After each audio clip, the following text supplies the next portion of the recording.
Welcome back everyone to a ProGain Knowledge video. Today we're switching up topics and we're talking about optimization. In these upcoming holidays, a lot of you are probably going to be traveling, and so we're going to talk about travel optimization today. Now, one of the things that makes airports somewhat inefficient is that individual behaviors become bullwhip effect out.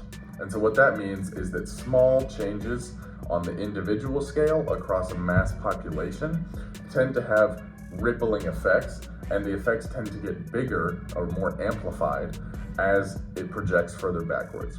So the most blatant example is having your ID ready with you when you're checking in.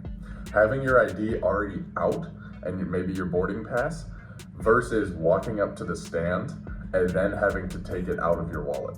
As crazy as that sounds, those 3 to 4 seconds make a difference because the person behind you can't start the process of doing this ID scan, at the TSA check-in until you've completed it and moved out of the way. And so when you accumulate 3 to 4 seconds per person at a major airport, Los Angeles, New York, Chicago, that 3 to 4 seconds per person actually makes a large difference. Someone at the back of the line is saving, 20 to 30 minutes. And that can be the difference of making a flight or not. Second, same kind of thing. One of the biggest jams is the actual security checkpoint, right? We all have to go through the metal detector or the nanowave detector and then put our stuff through the X-ray and the scanner machine, right? The reason that takes so long is because as soon as one thing gets stuck, you can't analyze what's behind it. If you've ever noticed, most delays are caused when one bag is flagged and then they have to run it back through the machine and then sometimes take it for secondary examination, because during that process, they can't examine other bags. And so the whole thing gets jammed up. You got to think about what you can do and what you can control in these situations. And that comes into loading your materials into that machine. So a little saying is bag first, then belongings.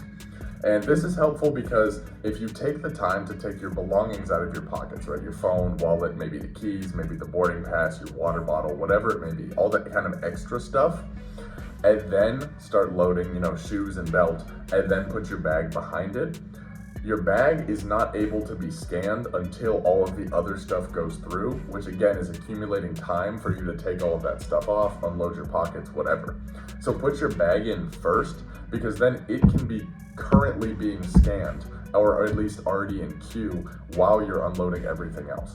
The key is that one thing should already be running while you're loading the next thing. The third thing, as you're actually getting onto the plane, please, please, please do not be that person that puts a small purse or a little Coach backpack up in the overhead bins. I have actually seen it make a material difference in terms of overfilling the bins, because I saw even just 3 to 4 people do that. And there was a flight one time where we were, I think, 2 bags, overhead bin bags space short, and then they had to go gate check, and then it actually added a 5 to 10 minute delay to our flight. So it really does matter. If you have a bag that's small, put it under the seat. Don't be that person that takes up the overhead space. Also, a lot of times flight attendants are good about catching it, and so they'll have to pull out the bag and then identify whose it is and then give it back to you anyway, and that can be kind of embarrassing for you. But also, again, any time that is lost in that process is just delaying the entire plane's flight. So it's not just your time, you're delaying every other person's time, even by a minute or two. Again, that accumulates. Now, let's say you've landed at your destination, you're getting out the plane, you got your stuff, you get out to the curb. Please let your loved ones know to pull forward as far as they can, at least within the section, so that you can get in and board the car without causing blockages. I have seen so many times there will be a curb that's, maybe 200 feet long, that's the section to pick up people. I think you all know what I'm talking about. And someone, the whole thing's open, and instead of pulling all the way up to the end, which honestly makes more sense because most of the time the person you're picking up is going to be putting their bag in the trunk anyway, so you want the car to be slightly past them because then it's a shorter distance to the trunk.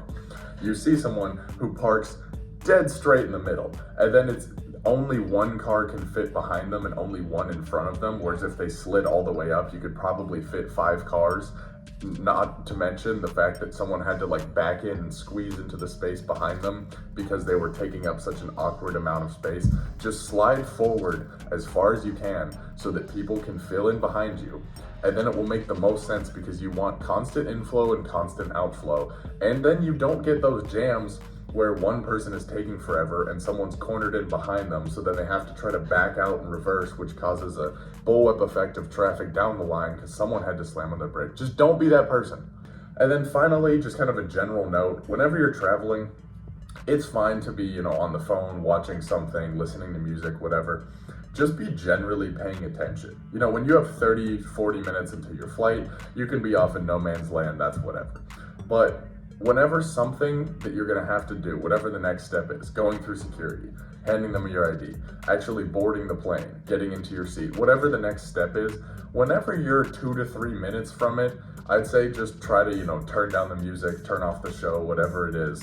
Let whoever's on the phone know and just pay attention.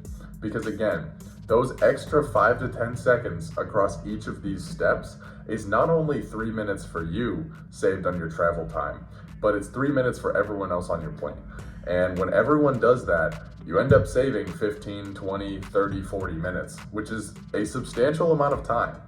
And so, we got to remember that we're all kind of in this traveling situation together.